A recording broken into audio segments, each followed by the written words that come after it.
Episode 194. And what are we talking about today? Okay, so today we're piggybacking on last week's episode, which was reasons to network for introverts, especially DIY rock stars. Today's episode is the 7 networking strategies that we recommend for introverts. Okay, all right. So, introverted people. Yes, like people us. Don't want to talk to anybody. No. How do you network? Yes. Seems like a paradox. It does. Seems it really like an does. Oxymoron. Which is why we did that last episode, because you have to find your why. So go back to that episode if you're not sure why you bother. Right. Because how can you be true to yourself if you're an introvert and then we're telling you gotta go talk to people? I know. That just seems, again, that just doesn't seem like it goes together. There's so many good reasons, though. All right, so make sure you check out that episode. Okay. However, this episode, we're going to give you the 7 networking strategies. And the first strategy, I hate to tell you, is that you need to figure out what your bigger vision is. Yeah. So the strategy is first figure out that bigger vision. And we have a blog post linked below. And we have videos about vision. And that can get confusing, too. Yeah. So meaning this is that when you say bigger, people think that means more. Mm-hmm. So meaning that it's like, I want to be a rock star. I want to be a movie star. I want to be a this. I want to be a that. I want to that. So what we're just trying to say is that, as you're barreling towards the main thing that you want to do, that's the bigger vision that we're talking about. Mm-hmm. That main one thing. Yes. Not ancillary things, but the main one thing. Yes. That you want to do, that you want to say, okay, what gets me from A to B? So meaning that if I want to go from Detroit to New York, how do I get to Detroit from New York? Mm-hmm. I mean, how do you get to Detroit to New York? Okay. What's my path to get there?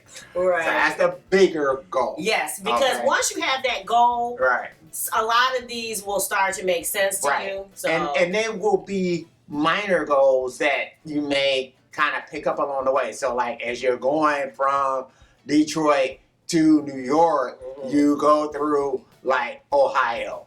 You go through like Pennsylvania, so there's other states that you're going to go through. So there's going to be other things that's going to happen that you're going to find that, hey, my social media attention is growing. These other type of goals that I have along the way is picking up, hey, I'm making better music. I'm producing music more frequently. I'm doing all of these things, but this all furthering that same goal. I love it. So, very nice. Nicely done. All right. So the second strategy, networking strategy for introverts, especially DIY rock stars, is to make a list. And I know that this seems kind of weird, but make a list of the people who you want to connect with. And then that makes it a little bit easier, because then when it's time to actually take some action, you're not just trying to hit everybody. Right. We talked about in the last episode how you don't need everybody. Right. You only need a few people here, there, and the other, but as a group and over time, it will start to mean something. But make sure you make that list, because, again, you're not, we're not trying to hit up, the A&R and Warner Brothers. So, and they used to probably be on our list. Yeah. But our new list is doing something a little differently. Yeah. So it's more people who work with South by Southwest, people who work, some of these other people who music sync houses, music supervisors, sync houses. Those are more the people that we're picking up, and then our peers. Again, people who seem like they're doing something similar. I just got a comment from somebody who's writing a book, a DIY rockstar type book. Yeah. And I'm like, those are the type of people where we can share resources. So I want to collect those kind of folks. Yeah, and the part that's weird is that at one time it used to be like, especially with the music industry, the way you kind of found out about the names of music industry people was by looking at the backs of album covers. CDs or whatever else. That's when, you would look at the credits and you would see, hey, this person produced it. This person was an executive producer. This person is the management and all the rest of this kind of stuff. And sometimes that stuff may not be readily available. Yeah. But, a Google search can kind of bring up that kind of information. Yeah. So, meaning if you say, oh, wow, I really like this record, who produced it? Yeah. So you just kind of put it in Google, who produced blah, blah, blah. Yeah. And then you'll find out information on that. And the thing that's so great about today as opposed to yesterday is that you can make even more of a personal connection, because a lot of times these people may have like YouTube videos. Yeah. I think it's Mixed by Masters or something like that. They have a whole series where, they have different producers on there who are basically giving you the behind the scenes look of certain songs that they've done. Yeah. Where they're going through the stems of those songs, the individual tracks of those songs, and, kind of saying, hey, this is the way I did my vocals, this is the way I did this is the way I did that. So you actually have more of a personal connection with these people. Yeah. Or meaning a way in for a personal connection with these people. Or even, a lot of times or they'll have contacting or whatever else. They'll have their Twitter handle, and a lot of times they're active. And so that's always the first thing, whatever they leave as the place where you connect with them. Right. Then that, that's an easy connection to add to the list. And sometimes it's not, looking initially to see what they can do for you. So meaning that the first thing that you hit them with is, hey, I got this. No. As much as what you want to do is establish some type of connection. That's perfect, because that leads directly into the next tip, which is just reach out. So again, don't try to pitch anything. It's one of the people made it, they compared it to meeting somebody for the first time and then asking them to marry you. Like, that's too soon. So I like checking out what other people are doing, or what they're producing, or what they're currently working on, and giving them some feedback. So give them some feedback, say, hey, great job, whatever, share their work. And then after a while, if they see that you're consistently doing these types of things, you will make more of a connection than if you start talking about, this is what I'm doing. Like, again, they get that all the time. So they do. And not only that, it's actually a time for you, because in a way, when you do that, when you're so quick to pitch and you don't really know that much about a person, at least I think you kind of devalue yourself and your own work. What do you mean? Because you need to be, have a high level of scrutiny as to who you're going to work with and who is going to shape your material. So what you want to do is you want to make sure that you're delving in, jumping in more into what this, producer or whoever it is, what they do, what they think, how they feel. That's true. Because you got to have a very good personal connection if you're going to end up working creatively with these individuals. That's true.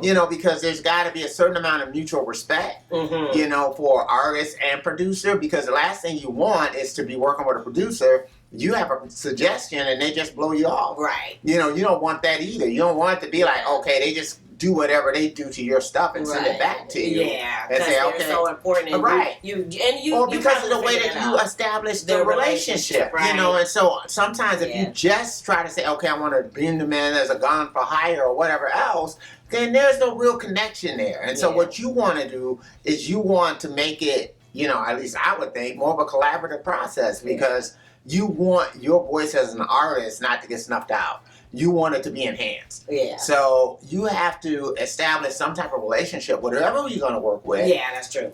Whether it's manager, videographer, I want to say photographer, whatever it is, that you need to make sure that there's some type of mutual admiration for your vision, and that when they're coming into it, they're coming into it with knowing it, respecting it, and looking to enhance it. To be a part of it. I love it. All right. And that takes us to our next tip, and I know this sounds counterintuitive, but a networking strategy for introverts is, don't mind if it doesn't work. If it doesn't work with that particular list that you started, start again, make another list, or give it time. But don't if you send things out, I guess I know our frustration early on was, we send out a bunch of stuff and then we wouldn't hear anything. And now I always look at it like Johnny Appleseed, dropping seeds. And that it may take a couple years for them to germinate, or they may never germinate, and that's fine because I'm busy dropping seeds. Right, So. and again, I go back to the point I just made, is that you have to realize that there's value in what you're doing. Yeah. And to the extent that, you know, they don't see it, or whatever might be the reason why they're not contacting you. It might be a different season, they're just busy or whatever it is. Whatever it might be, is that you can't go and, oh, wow, there's something wrong. No, I mean, what you have to do is you have to continue to believe in what you're doing, to continue to grow what you're doing, you know, because you will run into that right person. Yeah. You know, that it's just, to me, it's just it's a matter of timing. And, you know, I just think the way the universe runs is that the more you kind of put yourself out there, the more opportunities you have to run into the right person where, you know, you can make that magic. So so don't mind if you know, a lot of them don't answer you back, or you don't hear, you know, it doesn't turn into anything. That's fine. You're doing your job. You're doing what you need to do. Yeah. All right. Which is the next point. I know sounds counterintuitive as well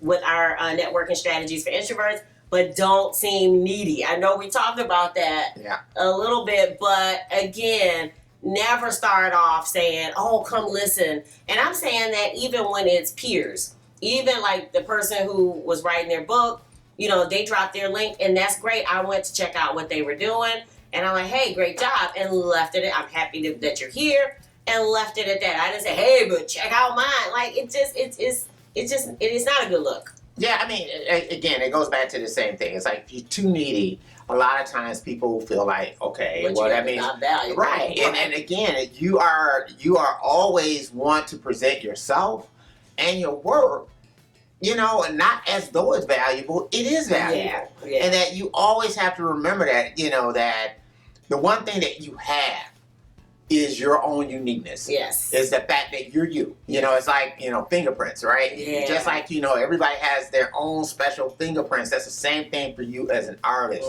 Nobody does what I do the way I do it. Nobody. Be it good, be it bad, whatever. You know, nobody does it the way that I do it. Yeah. And that's what, that standing alone, that scarcity, right? Yeah. Is what gives it value. Yes. So you have to keep that circling in your head, and sometimes you might have to remind yourself, look in the mirror, whatever the way that you need to do it, to say, "Hey, what makes me valuable is me. Yeah, and what makes me special is me. Right. That's it. There's one me. Yeah, and that's what does it.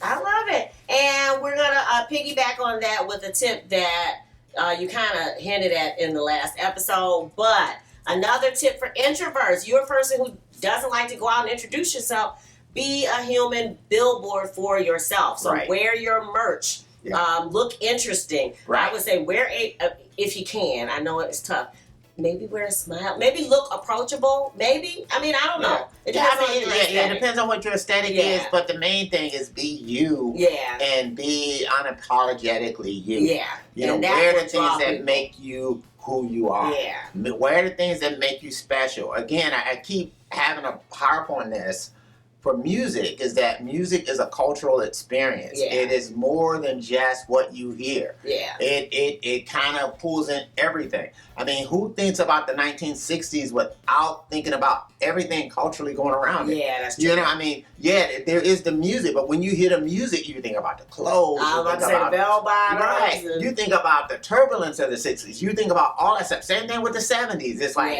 you think about the big afros. You think about the platform shoes. Yeah. All of this stuff comes along with thinking about the 80s, right? As soon as you think about that, you think about the whole new wave and all the rest of that kind of stuff. Mullets. Big hair, right? These are the things that come to your mind. So music always is that center point of that culturally. And so it's that one thing that you put on something and it basically acts as a time machine. It does. And that's because it's a cultural experience. So never forget that aspect of it. Yeah, bring whatever that is from your music. Artists usually have a slightly different point of view. Yeah. This is the time to express it. Don't be the person that's just fitting in. What is everybody else doing? So let me do it. No, this is your time to let your freak flag fly. Yeah, you have to. You have to go ahead and do it. You have to be unapologetically you. I was watching this thing today on Ted Nugent. I don't necessarily agree with Ted Nugent politically, but, you know, listening to him talk, I mean, I had to give him credit for being who he is. Yeah. You know, Ted Nugent is who he is. Yeah. And he wears who he is on his sleeve, and that's all it is to it. Yeah. He's, you know, America, guns, and rock and roll. Wow. That is Ted Nugent. Wow. You know, and for the people who go out and buy his stuff, you know, he sold over 40 million copies of records. Yeah. So he has an audience. He's unapologetically Ted Nugent to his audience. He pisses off people, he pisses off. People who love him, love him. Yeah. And to me, he is what Kid Rock has built his career off of. Yeah. That Ted Nugent is the one that paved the way for Kid Rock to go through it, right? Yeah. So, but, you know, and I'm not saying, hey, go be Ted Nugent, but I am telling you to be who you are. Yeah. And you may piss some people off, but you need to be who you are. Yeah, and I appreciate that. And then, of course, the final tip, and this is always my final tip, because there's so many people who quit along the way, but my final tip for introvert and networking, for DIY rockstars, is keep doing it. It can't be a thing where I did it for 6 months and it didn't work, and so now, and we've been those people. So I'm saying this from a place of love, from a place of wisdom now, that in good days, bad days, I was just talking to our daughter, you know, because she had a little trouble as far as not making the cut for something. And good days, bad days, you have to show up. You do what you do. Keep doing what you're doing. Yes. I mean, I gotta go back to Ted Nugent again. I mean, Ted Nugent has been putting out records. I didn't even know it. For all this period of time, I mean, he's shunned by the record industry, you know, but he's putting out his own records, still selling records, and he swears. He says that, you know, people are going to look back at time and realize that the songs that he has written are the greatest rock and roll songs that's ever been written. Oh, wow. And I'm saying that that's the same way you got to be about whatever you're writing. Yeah. You know, whether or not you agree with him or not, again, it's the attitude. Yes. That's the thing that I'm pulling from that. You know, I mean, that was the same thing with Donald Trump. It's the attitude. It's the gall. Yeah. It is all, and these are all the things that you need to pull together in order to make it in this industry. You have to. And I guess you have to have that. And like we were talking about, that usually people who are creators have that. Right. They just don't showcase it. A lot of times it's the secret. It's on the down low. Especially us with day jobs. You have this Clark Kent that goes to work while you're Superman at night, where it might be helpful to be a little bit more maybe have a see-through shirt on so people can see that S, so they leave you alone. Or they're in jail with you. Or it's the same thing. I was saying about Kanye West, because it was the same way. It's like, for the longest, Kanye West was a guy who made beats. Oh, right? Yeah, that's right. And, and everybody was telling him, oh, you can't rap. You can't rap. You're not rapping. He was like, I'm a rapper. I can rap. I'm telling you, I can spit. I can do this. I can do this. I can do this. I'm the greatest ever. He kept telling people this, right? And after a while, once he got a chance to do it, he did it, and everybody started saying the same thing that he was saying. Yeah, that's true. Again, I don't know how people feel about Kanye West and whether or not he's the greatest ever, but there's a lot of people who will say Kanye West is a genius and the greatest ever. And believe it or not, it started with Kanye West saying it. It's the same thing with Muhammad Ali. Yeah. Muhammad Ali started saying, I'm the greatest. Yeah. I'm the greatest. Early on, he starts saying, I'm the greatest. Mm-hmm. Now, when we think about Muhammad Ali, who's gone now, right? Yeah. What do we say? He's the greatest. He's the greatest. Yeah. When someone says the greatest, he had a book. The greatest. He had a movie. The greatest. He branded himself. Yes, he did. And he made himself into that. And that's the same charge that you have to have. I love it. All right, pretty good. All right, so finally, we're not telling you that you're not going to still be an introvert. All we're saying is that it gets a lot funner and less weary. Yeah. If you just stay in the game, you will find your own voice in doing the networking and still be your introverted, elusive, gothic self. Whatever that self is that is a little closed in, but you still can find your voice in networking. Yeah. And it's important that you do that. That's right. All right, what do you think? What tip have we not shared that works for networking for you? We'd love to hear about it. What else? All right, as usual, we are still doing Sugar Pit. Well, we always gonna be doing Sugar Pit. That's just, I don't care if there's a new project, Sugar Pit's still gonna be around. So anyway, you can pick up Sugar Pit If you want to get the CD, you can get it from Bandcamp, you get it from CD Baby. If you want to stream it wherever you stream music, you know, and... So make sure you go over to Patreon for the vinyl. Yep, and so now if you dig the vibe, be sure to subscribe. And we wish you love, peace, and...